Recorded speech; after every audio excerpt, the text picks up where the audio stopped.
ಎಲ್ಲರಿಗೂ ನಮಸ್ಕಾರ ರೀ. ಹೆಂಗದಿರಿ? ನಾನು ಶ್ವೇತಾ. ಜಗತ್ನಾಗ ನಡೆದಿರೋ ಸುದ್ದಿನ ನಮ್ಮ ಉತ್ತರ ಕರ್ನಾಟಕ ಭಾಷೆದಾಗ ಹೇಳಿಕ್ ಬಂದೀನಿ. ಮಸ್ತ್ ಚಾ ಕುಡ್ಕೋತ ಖಡಕ್ ಮಿರ್ಚಿ ಮಡ್ಡಕ್ಕಿ ನೋಡ್ರಿ. ನೋಡಿ ಸುಮ್ಕುಂದು ಬಟ್ಯಾ ಮತ್ತ ನಮ್ಮೆಲ್ಲಾ ವಿಡಿಯೋಸ್ ಗಳನ್ನ ಲೈಕ್ ಮಾಡ್ರಿ. ನಿಮ್ಗೇನ್ ಅನಿಸ್ತದ ಕಮೆಂಟ್ ಮಾಡ್ರಿ. ನಿಮಗ್ ಗೊತ್ತಿದ್ದವ್ರಿಗೆಲ್ಲ ಶೇರ್ ಮಾಡ್ರಿ. ಇನ್ನು ನಮ್ಮ TV Vikrama digital channel subscribe ಮಾಡುವುದಂತೂ ನೆನಪು ಹಾರ್ಬೇಡ್ರಿ. ಈ ದೇಶದ ತುಂಬೆಲ್ಲ ಬಿಜೆಪಿ ನೇತೃತ್ವದ ಎನ್ಡಿಎ ಸರ್ಕಾರಗಳು ಏಕರೂಪ ನಾಗರಿಕ ಸಂಹಿತೆ ಜಾರಿ ಮಾಡ್ಲಿಕ್ಕೆ ಪ್ರಯತ್ನ ಮಾಡ್ಲಿಕ್ಕತ್ತದ. ಅಂಥದ್ರಾಗ ಉತ್ತರಾಖಂಡ ರಾಜ್ಯದಾಗ ಈ ಏಕರೂಪ ನಾಗರಿಕ ಸಂಹಿತೆ ಜಾರಿಗೆ ಬಂದ್ಬಿಟ್ಟೈತಿ. ಈ ಮೂಲಕ ಯುಸಿಸಿ ಜಾರಿ ಮಾಡಿದಂತಹ ದೇಶದ ಮೊದಲ ರಾಜ್ಯ ಅನ್ನೋ ಹೆಸರು ತಗೊಂಡದ ಉತ್ತರಾಖಂಡ. ಇದು ಮತ್ತ ದೇಶದ ತುಂಬಾ ಬಹಳಷ್ಟು ರಾಜಕೀಯ ಚರ್ಚೆಗಳು ಆಗ್ಲಿಕ್ಕತ್ತಾವ ಬಿಡ್ರಿ ಇದರಿಂದಾಗಿ. ಆದ್ರ ನಿಮ್ಗೆಲ್ಲಾ ಒಂದು ಸರಳ ಭಾಷೆದಾಗ ಈ ಯೂನಿಫಾರ್ಮ್ ಸಿವಿಲ್ ಕೋಡ್ ಯುಸಿಸಿ ಏಕರೂಪ ನಾಗರಿಕ ಸಂಹಿತೆ ಏನು ಅಂತ ಹೇಳುದಾದ್ರ ಲಗ್ನದ ವಿಷಯ ಆಗಿರಬಹುದು, ವಿಚ್ಛೇದನ ಆಗಿರಬಹುದು, ಮಕ್ಕಳದಾಗಿರಬಹುದು, ಆಸ್ತಿ, ಬಹುಪತ್ನಿತ್ವ, ಹಿಂಗ ಸಮಾಜದಾಗ ಬರುವಂತಹ ಬಹುತೇಕ ವಿಷಯಗಳದ್ರಾಗ ಏಕರೂಪ ನಾಗರಿಕ ಸಂಹಿತೆ. ಅಂದ್ರ ಲಗ್ನ ಅಂದ್ರ ವಿವಾಹ ನೋಂದಣಿ ರಿಜಿಸ್ಟ್ರೇಷನ್ ಮಾಡಿಸುವುದು ಕಡ್ಡಾಯ. ಇನ್ನು ಮದುವೆ ಆಗ್ಬೇಕಂದ್ರೆ ಯುವತಿಯರಿಗೆ 18 ವಯಸ್ಸಾಗಿರ್ಬೇಕು ಅನ್ನೋದನ್ನು ಕಡ್ಡಾಯ, ಕಂಪಲ್ಸರಿ. ಅಷ್ಟೇ ಅಲ್ಲ, ಆಸ್ತಿ ವಿಚಾರದಾಗಿ ಬಹಳ ಇಂಪಾರ್ಟೆಂಟ್ ಅಂದ್ರ ಮಗನಿಗೆ ಎಷ್ಟು ಹಕ್ಕು ಇರ್ತೈತೋ ಮಗಳಿಗೂ ಅಷ್ಟೇ ಸಮಾನ ಹಕ್ಕು ಇರ್ತೈತಿ ಅನ್ನುವಂಥದ್ದು. ಇನ್ನ ಬಹುಪತ್ನಿತ್ವ ನಿಷೇಧ ಆಗಿರಬಹುದು. ಜೊತೆಗೆ ಲಿವಿಂಗ್ ಟುಗೆದರ್, ಈಗೆಲ್ಲ ಲಿವಿಂಗ್ ಟುಗೆದರ್ ಬಹಳ ನಡೆದಾವ್ ನೋಡ್ರಿ, ಅದಕ್ಕೂ ಪೋಷಕರ ಅನುಮತಿ ಇರಬೇಕನ್ನೋದು ಕಡ್ಡಾಯ. ಗೊತ್ತಾಯ್ತಿಲ್ಲ ನಿಮಗ? ನೋಡ್ರಿ, ಎಲ್ಲಾ ವಿಷಯಗಳದ್ರಾಗ ಸಮಾಜಕ್ಕೆ ಬೇಕಾದಂಥದ್ದು ಬಹಳ ಪೂರಕವಾಗಿರುವಂಥದ್ದು, ಪ್ರೇರಕವಾಗಿರುವಂತಹ ಚಲೋ ವಿಷಯಗಳೇ ಈ ಯುಸಿಸಿನ್ಯಾಗ ಅಡಗ್ಯಾವ. ಇಷ್ಟಾದ್ರೂ ಕಾಂಗ್ರೆಸ್ ಇದು ಒಂದು ಪ್ರಯೋಗಾತ್ಮಕ ಯೋಜನೆ, ಇದು ಒಮ್ಮತದ ನಿರ್ಧಾರ ಅಲ್ಲ ಅಂತ ಬಾಯ ಬಡ್ಕೊಳಿಕತ್ತಾರ. ಕಾಂಗ್ರೆಸ್ನವರ ಈ ಧೋರಣೆಗ, ಈ ಮಾತಿಗೆ ಪಬ್ಲಿಕ್ ಟಿವಿ ರಂಗಣ್ಣ ಮಸ್ತ್ ಉಗುರು ಉಳ್ಳಾಗಡ್ಡಿ ಕಟ್ಟ್ಯಾರ. ಕೇಳಬೇಕು ನೀವು ಒಂದ್ಸಲ ಅವ್ರ ಮಾತು, ಎಷ್ಟು ಕರೆಕ್ಟ್ ಅನಿಸ್ತಾವ. ಕಾಂಗ್ರೆಸ್ ಇದು ಪ್ರಯೋಗಾತ್ಮಕ ಯೋಜನೆ, ಒಮ್ಮತಾಭಿಪ್ರಾಯ ಇಲ್ಲದೆ ಶುರು ಮಾಡಿದ ಯೋಜನೆ. ಒಮ್ಮತಾಭಿಪ್ರಾಯ ಕೊಡ್ರಪ್ಪ, ಬಂದು ನೋಡೋಣ ಅದೇನು ಕೊಡ್ತೀರಿ. Congress has become virtually one community party ಅನ್ಸುತ್ತೆ. ನೀವು ದೇಶದ ಬಗ್ಗೆ ಚಿಂತೆ ಮಾಡೋದು ನಿಲ್ಸೇ ಬಿಟ್ಟಿದ್ದೀರಿ. ನಾಟ್ ದಟ್ ಬಿಜೆಪಿ ಏನ್ ಟಾರ್ಚ್ ಬೇರರ್ಸ್ ಆಫ್ ದೇಶಭಕ್ತಿಯಿಂದ ನಾನು ಹೇಳಿಲ್ಲ. ಹೌ ಯಾರ್ರೀ ತಗೊಂಬರೋರು ಇದಕ್ಕೆ ಒಮ್ಮತ ಇದನ್ನ ತಗೊಂಬಂದ್ರೆ ಯಾರು ತರ್ತೀರಿ? ಕಾಂಗ್ರೆಸ್ ನೋಡೇ ಬಿಡ್ತೀವಿ. ಬಡ್ಕೋತಿದೆ ಸುಪ್ರೀಂ ಕೋರ್ಟ್. ಇದೇನಾ ದೇಶ? ಬೇರೆ ಎಲ್ಲದಕ್ಕೂ ಸೆಕ್ಯುಲರ್, ಎಲ್ಲರೂ ಸಮಾನರು. ಇದಕ್ಕೆ ಮಾತ್ರ ಸಮಾನರಲ್ಲ. ಮಾನ ಮರ್ಯಾದೆ ನಾಚಿಕೆ ಏನಾದ್ರೂ ಇದೆಯಾ ಇವ್ರುಗಳಿಗೆ? ಏನ್ ಕತೆ? ಸೆಕ್ಯುಲರ್ ಸಮಾನರು, ಅನುಕೂಲಕ್ಕೆ ತಕ್ಕಂತೆ ಇದಿಲ್ಲ. ಯಾಕೆ? ಜಾತ್ಯತೀತ ವಿವಾಹ ನೋಂದಣಿ ಕಡ್ಡಾಯ. ಏನ್ ಗಂಟೆನ ಹೋಗ್ಬಿಡೋದು? ಏನ್ ಗಂಟೆ ಹೋಗ್ಬಿಡುತ್ತೆ ವಿವಾಹವನ್ನು ನೋಂದಣಿ ಮಾಡಿದ್ರೆ ಮುಸ್ಲಿಮರು ಆರು ಯಾರೇ ಆಗ್ಲಿ, ಹಿಂದೂನೇ ಆಗ್ಲಿ, ಏನು ಗಂಟು ಹೋಗೋದು? ಭೇದವಿಲ್ಲದೆ ಎಲ್ಲರಿಗೂ ಒಂದೇ ವಿಚ್ಛೇದನ ಕಾಯ್ದೆ. ಏನಪ್ಪ ತಪ್ಪಿದೆ? ಆಗ ಸೆಕ್ಯುಲರ್ ಕಿತ್ತಾಕಿ ಹೇಳ್ತೀನಿ. ಅದು ಬೇಕು, ಇದು ಬೇಕು, ಕೇಕು ಬೇಕು, ತಿಂದು ಬಿಡ್ಬೇಕು. ಇದು ಕಾಂಗ್ರೆಸ್ನವ್ರ ಹಣೆ ಬರಹ. ಅದಕ್ಕೆ of late you are being called Indian Congress ಅಂದ್ರೆ ಅದು ನೀವು ಒಂದು ಪಕ್ಷದ ಇದು ಒಂದು ಕಾಂಗ್ರೆಸ್ ಆಗ್ತಿರೋದು. ಆ ಕಮ್ಯುನಿಟಿನ ಹಾಳು ಮಾಡಿದ್ದೆ ಕಾಂಗ್ರೆಸ್, ನೀವೇ ಹಾಳು ಮಾಡಿದ್ದು.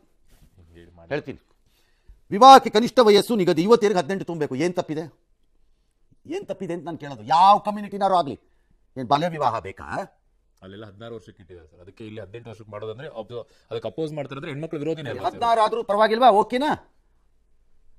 ಅದಕ್ಕೆ ಓಕೆ ಹಂಗಾರೆ ಮಹಿಳೆಯರ ಪರವಾಗಿ ಅಂತಾರೆ. ಇಲ್ಲಿ ಈ ತರ ಏನು ತಪ್ಪೇನಿದೆ? ದತ್ತು ಪ್ರಕ್ರಿಯೆ ಸಮಾನ. ಒಂದು ಧರ್ಮದವರು ಮತ್ತೊಂದು ಧರ್ಮದ ಮಗುವನ್ನು ಪಡೆಯೋದಕ್ಕೆ ನಿಷಿದ್ಧ. ಚಾಲೆಂಜ್ ಮಾಡಿ. ಅಂಡರ್ ವಾಟ್ ಸರ್ಕಮ್ಸ್ಟೆನ್ಸಸ್ ಅದು ನಿಷಿದ್ಧ ಆಗಬೇಕು ಅನ್ನೋದನ್ನು ಚಾಲೆಂಜ್ ಮಾಡಿ. ಬೇಡ ಅಂದಿರೋರು ಯಾರು? ಕರೆಕ್ಷನ್ಸ್ ಆಗೋದಾದ್ರೆ ಆಗೋಗ್ಬಿಡ್ಲಿ, ನೋಡೇ ಬಿಡೋಣ. ಒಳ್ಳೇದಾಗೋದ್ರೆ ಯಾಕೆ ಆಗ್ಬಾರ್ದು? Point taken.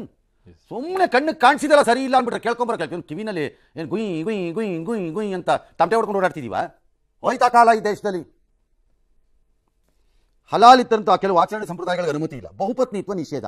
ಸರಿಯಪ್ಪ, ಲೆಟ್ ಅರ್ಗೆ ಅಂಡ್ ಸೋನಿಯಾ ಗಾಂಧಿ ಅಂಡ್ ರಾಹುಲ್ ಗಾಂಧಿ ಹೇಳಂಗಿಲ್ಲ ಬಿಟ್ಟವ್ರ ಮದುವೆ ಆಗಿಲ್ಲ. ಇನ್ನು ಇವ್ರು ಯಾರು? ಪ್ರಿಯಾಂಕಾ ಹೇಳ್ರಿ. ನನ್ನ ಯಜಮಾನ ಇನ್ನೊಂದು 6 ಮದುವೆ ಆಗ್ಬೋದಪ್ಪ ಅಂತ ಹೇಳ್ರಪ್ಪ, ನೋಡೋಣ. ಹೇಳ್ರಪ್ಪ, ಯಾರು ಹೇಳ್ತೀರಿ ನೋಡಬಿಡ್ತೀನಿ ನಾನು. ಹೇಳಿ. ಅಲ್ಲಾಗ್ಬೋದು ಇಲ್ಲಿ ಯಾಕೆ ಆಗ್ಬಾರ್ದು ಅಂತ ಅವನಾರು ಕೇಳಿದ್ರೆ ಅದ್ಯಾಕದು? ಪಾಲಿಗಮಿ ಕೇಸ್ ಹಾಕ್ಬಿಡ್ತೀವಿ, MLA-ಶಿಪ್ ಇಂದ ಕೆಳಗಿಳಿಸ್ಬಿಡ್ತೀವಿ, ನಿನ್ನ ನಾನು ನೋಡ್ತಾ ಇರಲೇ ಅಂತ ಕಾಟ ಕೊಡ್ತಾರೆ. ಅದೇಂಗದು? ಯಾಕದು ಆಗಬೇಕು? ಅದನ್ನ ಮುಸ್ಲಿಂ ಹೆಣ್ಣು ಮಕ್ಕಳು ಹೋಗ್ತಾರ? ಹೇಳಿಸಿ ನೋಡೋಣ. ಹೇಳಿಸ್ತೀರಿ? ನಿಮ್ಮನ್ನ ನಂಬಕ್ ಬರಲ್ಲ. ನಿಮ್ಮನ್ನ ಮೊದಲನೇ ಪತ್ನಿ ಇರೋವಾಗ 2ನೇ ಪತ್ನಿ ಮದುವೆ ಆಗಂಗಿಲ್ಲ ಅಂತ ಹೇಳ್ತಾರೆ. ಏನಪ್ಪ ತಪ್ಪಿದೆ? ಸಮಾನ ಉತ್ತರಾಧಿಕಾರ ಹಕ್ಕು, ಮಗ ಮಗಳಿಗೆ ಸಮಾನ ಆಸ್ತಿ ಹಕ್ಕು ಅಂತಿದೆ. ಇದರಲ್ಲಂತೂ ಏನು ತಪ್ಪಿದೆಯಪ್ಪ? ಮಗ ಮಗಳು ಒಂದೇ ಅಂತ ಆದ್ಮೇಲೆ ಎಲ್ಲರಿಗೂ ಸಮಾನ ಏನು ಹಕ್ಕು? ಆಸ್ತಿ ಒಂದೇ ಕೊಟ್ಟರೆ ಇದು ತೊಂದರೆ, ನಿಮ್ಗೆ ಕಷ್ಟ. ಬಟ್ ಮುಸ್ಲಿಮರಂಗ ಬಡವರು ಮುಸ್ಲಿಮರು ಅವ್ರ ಆಸ್ತಿ ಇರಲ್ಲ, ಕೊಡಕ್ಕೇನಿರುತ್ತೆ ಅವಾಗ? ಅಲ್ಲ, ಇರೋದ್ರ ಪ್ರಕಾರದಲ್ಲಿ ಹೆಣ್ಮಕ್ಳಿಗೆ ಕೊಡೋಂಗಿಲ್ಲ. ಯಾಕೆ ಕೊಡಬಾರ್ದು? ಹೆಣ್ಣು ಮುಸ್ಲಿಂ ಹೆಣ್ಮಕ್ಳುಗಳಿಗೆ ಆಸ್ತಿನ? ಏನು ಅವರೇನು ಕಾಡ್ಪ್ರಾಣಿಗಳ? ಒಳ್ಳೆ ಕತೆ. ಮುಸ್ಲಿಂ ಹೆಣ್ಮಕ್ಳು ಕಷ್ಟಪಟ್ಟು ಮೆಷಿನಲ್ಲಿ ಹೊಡೆದ್ಬಿಟ್ಟು ಕಾಲು ಕೈಯೆಲ್ಲ ಊದಿಸ್ಕೊಂಡ್ಬಿಟ್ಟು ಹೊಲಿಗೆ ಮಾಡಿ ಅಥವಾ ಯಾವುದೋ ಕಡೆ ಕಾಜಾಗುಂಡಿ ಹಾಕೊಂಡು ಬಂದಿದ್ದು ದುಡ್ಡು ತಿನ್ನಕ್ಕೆ ಚೆನ್ನಾಗಿರುತ್ತೆ ಗಂಡಸರಿಗೆ. ಎಷ್ಟು ಮುಸ್ಲಿಂ ಹೆಣ್ಮಕ್ಳು ತೋರಿಸ್ಲಿ, ಪರವಾಗಿಲ್ಲ, ಯಾಕೆ ಕೊಡಬಾರ್ದಂತೆ?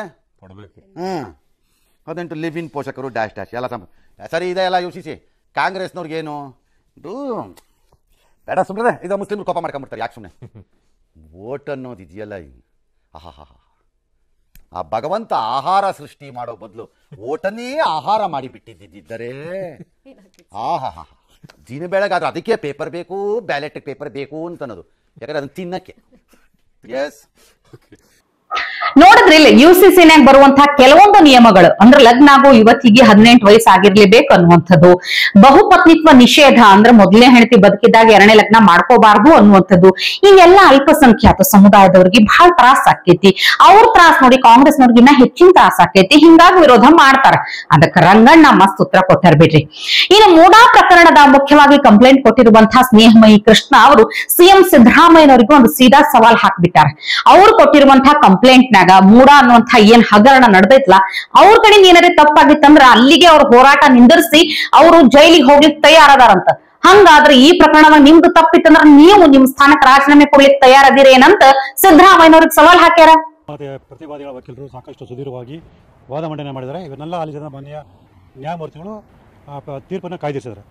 ನಾವು ಇವತ್ತು ಈ ಪ್ರಕರಣ CBI ಯಾಕೆ ಕೊಡಬೇಕು ಅನ್ನೋದ್ರ ಬಗ್ಗೆ ಸಾಕಷ್ಟು ಮಾಹಿತಿ ದಾಖಲಾತಿಗಳನ್ನು ಮಾನ್ಯ ನ್ಯಾಯಮೂರ್ತಿಗಳ ಗಮನಕ್ಕೆ ತಂದಿದ್ದೀವಿ ಮತ್ತು ಮಾನ್ಯ ಸರ್ವೋಚ್ಚ ನ್ಯಾಯಾಲಯ ನೀಡಿರೋ ತೀರ್ಪನ್ನು ಕೂಡ ಗಮನಕ್ಕೆ ತಂದಿದ್ದೀವಿ. ಸೊ ಇವೆಲ್ಲವನ್ನು ಪರಿಗಣಿಸಿ ಮಾನ್ಯ ನ್ಯಾಯಾಲಯ ನಮ್ಮ ಒಂದು ಮನವಿಯನ್ನು ಪುರಸ್ಕರಿಸಿ ಈ ಪ್ರಕರಣ CBIಗೆ ಕೊಡುವಂಥ ಸೂಕ್ತ ಆದೇಶ ಮಾಡುವಂಥ ನಿರೀಕ್ಷೆ ನಮಗಿದೆ. ಖಂಡಿತವಲ್ಲ ಸರ್, ನಾನು ನಿಮ್ಮ ವಾಹಿನಿ ಮುಖಾಂತರ ಮುಖ್ಯಮಂತ್ರಿ ಸಿದ್ದರಾಮಯ್ಯ ಸವಾಲ್ ಆಗ್ತೀನಿ ಸರ್. ಅವ್ರ ಹೆಂಡತಿ ಶ್ರೀಮತಿ ಪಾರ್ವತಿ ಅವರಿಗೆ ಏನು ಕ್ರಯಪತ್ರ ನೋಂದಣಿ ಮಾಡಿದರೆ ಆ ಕ್ರಯಪತ್ರದಲ್ಲಿ 2015 ಇಸ್ವಿಯಲ್ಲಿ ಕರ್ನಾಟಕ ಸರ್ಕಾರದಿಂದ ಒಂದು ಅಧಿಸೂಚನೆ ಆಗಿದೆ. ಅದರ ನಂಬರು UDD/188/2014 ಅಂತೇಳಿ. ಆ ಅಧಿಸೂಚನೆ ಪ್ರಕಾರ 50-50 ಅನುಪಾತದಲ್ಲಿ ನಿವೇಶನ ಕೊಡಲಾಗಿದೆ ಅಂತೇಳಿ ಅವರ ಒಂದು ದಾಖಲೆಯಲ್ಲಿ ಸ್ಪಷ್ಟವಾಗಿರುತ್ತೆ. ಆ ಒಂದು ಅಧಿಸೂಚನೆಯಲ್ಲಿ 50-50 ಅನುಪಾತ ನಿವೇಶನ ಕೊಡಬೇಕು ಅನ್ನೋ ಉಲ್ಲೇಖ ಇದೆ ಅಂತೇಳಿ ಆ ಒಂದು ಅಧಿಸೂಚನೆಯನ್ನು ರಾಜ್ಯದ ಜನತೆಗೆ ಮಾನ್ಯ ಮುಖ್ಯಮಂತ್ರಿಗಳು ಅಥವಾ ನಗರಾಭಿವೃದ್ಧಿ ಸಚಿವರಾದ ಬೈರತಿ ಸುರೇಶರು ತೋರಿಸಿ ಆ ಒಂದು ಅಧಿಸೂಚನೆ ಯಾವ ಸಾಲಿನಲ್ಲಿ 50-50 ಅನುಪಾತ ನಿವೇಶನ ಕೊಡಬೇಕು ಅಂತ ಉಲ್ಲೇಖ ಇದೆ ಅಂತ ತೋರಿಸ್ಬಿಟ್ರೆ ನಾನು ನನ್ನ ಹೋರಾಟವನ್ನು ನಿಲ್ಲಿಸಿ ನಾನೇ ಸೀದಾ ಜೈಲಿಗೆ ಹೋಗ್ಬಿಡ್ತೀನಿ ಸರ್. ಇಲ್ಲ ಅದರಲ್ಲಿ ಆ ಅಧಿಸೂಚನೆಯಲ್ಲಿ ಆ ಉಲ್ಲೇಖ ಇಲ್ಲ ಅಂತ ಹೇಳಿದ್ರೆ ಅವರು ತಮ್ಮ ತಪ್ಪನ್ನು ಒಪ್ಪಿಕೊಂಡು ತಮ್ಮ ಸ್ಥಾನಕ್ಕೆ ರಾಜೀನಾಮೆ ಕೊಡಬೇಕು ಅಂತ ಮನವಿ ಮಾಡ್ತಾರೆ. ಇನ್ನು ಜಮೀರ್ ಖಾನ್ ಮಾತಾಡೋದು ಭಾರಿ ಸ್ಟೈಲಿಶ್ ಬಿಡ್ರಿ. ಏನೇ ಮಾತಾಡಿದ್ರು ಒಂದು ಸ್ಟೈಲ್, ಒಂದು ಆಟಿಟ್ಯೂಡ್ ನಾಗ ಮಾತಾಡ್ತಾರ. ಅದ್ರಾಗೂ ವಕ್ಫ್ ಖಾತೆ ಸಿಕ್ಕ ಮ್ಯಾಲಂತೂ ಹಾರಾಟ ಚೀರಾಟ ಭಾಳೆ ಆಗ್ಬಿಟ್ಟದ. ಆದ್ರ ಜಮೀರ್ ಖಾನ್ ಅವ್ರ ಮಾತಿಗೆ ನಮ್ಮ ಹಿಂದೂ ಹುಲಿ ಯತ್ನಾಳ್ ಅವ್ರದಾರಲ್ಲ, ಫೈರ್ ಬ್ರ್ಯಾಂಡ್ ಬಸನಗೌಡ ಯತ್ನಾಳ್ ಅವರು ಕೊಡುವಂತ ಟಕ್ಕರ್ ಐತ್ಲ ಯಾರಿಂದಲೂ ಸಾಧ್ಯ ಇಲ್ಲ.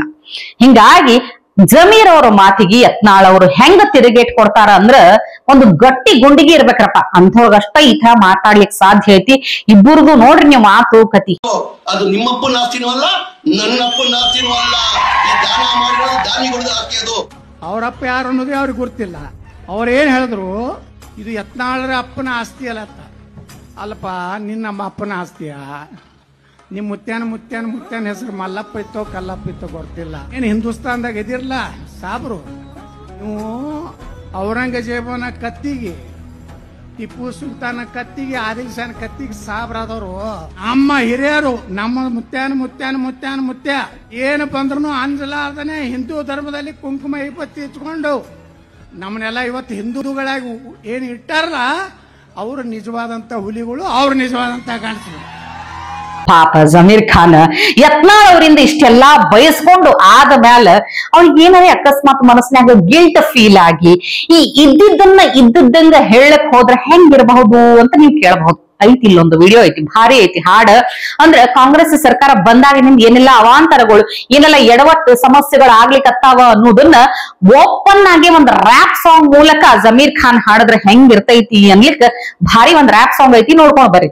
खानो कुल के सुनो सब ये हमारा सिद्धरामಯ್ಯ साहब इडली वडे पूरी पलाव कर्नाटಕ ನೀವಯ್ಯ ದಿವಾಳಿ ಮಾಡ್ತಾವು. KGF ಕಟ್ಟೆರ ಮ್ಯಾಕ್ಸಚು ಮಂತರ್ರು ಸೈಟ್ ನೋಟು ನುಂಗೋದ್ರಲ್ಲಿ ಇವರು ಪಂಟರ್ರು. ಆಗುಂಬೆ ಚಾರ್ಮಾಡಿ ಶಿರಾಡಿ ಘಾಟು ಕರ್ನಾಟಕದಲ್ಲಿ ಹಾಲು ತರಕಾರಿ ಬಸ್ಸಿಗೆ ಸಿಕ್ಕಾಪಟ್ಟೆ ರೇಟು.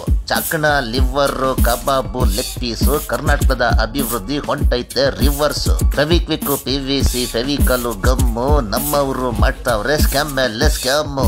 ಹೊಡಿ ಬಡಿ ಕಡಿ ಅನ್ನೋರ್ಗೆ ಕೊಡ್ತೀವಿ ಫುಲ್ ಪ್ರೊಟೆಕ್ಷನ್, ನೀಯತ್ತಾಗಿ ದುಡ್ಕೊಂಡು ತಿನ್ನೋರ್ ಕೊಡ್ತೀವಿ ಫುಲ್ ಟೆನ್ಷನ್. ಕರ್ನಾಟಕದಲ್ಲಿ ಆಗೈತೆ ಬ್ಯಾಂಕು ATM ಲೂಟಿ, ಕೇರಳಕ್ಕೆ ನಮ್ಮಿಂದ ಹೊಂಟೈತೆ ಕೋಟಿ ಕೋಟಿ. ಏಖಾನು ಕುಲ್ಕೆ ಸುನ್ನೋ ಸಬ್ಬು ಯೇ ಹಮರ ಸಿದ್ದರಾಮಯ್ಯ ಸಾಬು. ಈ ನನ್ನ ಮಕ್ಕಳದು ಒಂದೊಂದಲ್ಲಣ್ಣ, ಅದೆಷ್ಟು ಅಂತ ನಾನು ಹೊಟ್ಟೆ ಉರಿಸ್ತಿರೋ. ಆಯ್ತಪ್ಪ, ಮೊದಲು ರಾಜೀನಾಮೆ ಕೊಟ್ಬಿಡ್ತೀನಿ. ನನಗೆ ಯಾಕೋ ಅನಿಸ್ಲಿಕ್ಕತ್ತದ ಲಾಸ್ಟ್ ಲೈನ್ ಸಿದ್ದರಾಮಯ್ಯನವ್ರು ಹೇಳಿದ್ದು, ಇವತ್ತು ಕಂಪ್ಲೇಂಟ್ ಕೊಟ್ಟಂತ ಈ ಸ್ನೇಹಮಯಿ ಕೃಷ್ಣ ಅವ್ರು ಏನ್ ಸವಾಲ್ ಹಾಕ್ಯಾರಲ್ಲ ಅದಕ್ಕೆ ಉತ್ತರ ಕೊಟ್ಟಾರೇನಂತ ಅನ್ಸ್ಲಿಕ್ಕತ್ತದ ನೋಡ್ರಿ. ಅದೆಲ್ಲ ನಿಮಗ ವಿವೇಚನೆಗೆ ಬಿಟ್ಟಿದ್ದು ಅಂತ ಹೇಳ್ತಾ ಇವತ್ತಿನ ಕಾರ್ಯಕ್ರಮ ಮುಗಿಸ್ಲಿಕ್ಕತ್ತೀನಿ. ನಾಳೆ ಇಂಥವೇ ಮತ್ತೊಂದಷ್ಟು ಸುದ್ದಿ ತರ್ತೀನಿ. ಚಾ ಇಟ್ಕೊಂಡು ಮಿರ್ಚಿ ಮಂಡಕ್ಕಿ ನೋಡ್ಲಿಕ್ಕೆ ಕಾಯ್ಕೊಂಡಿರ್ರಿ. ಟಿವಿ ವಿಕ್ರಮ, ದೇಶ ನಿಮ್ಮ ಕೈಯಲ್ಲಿ.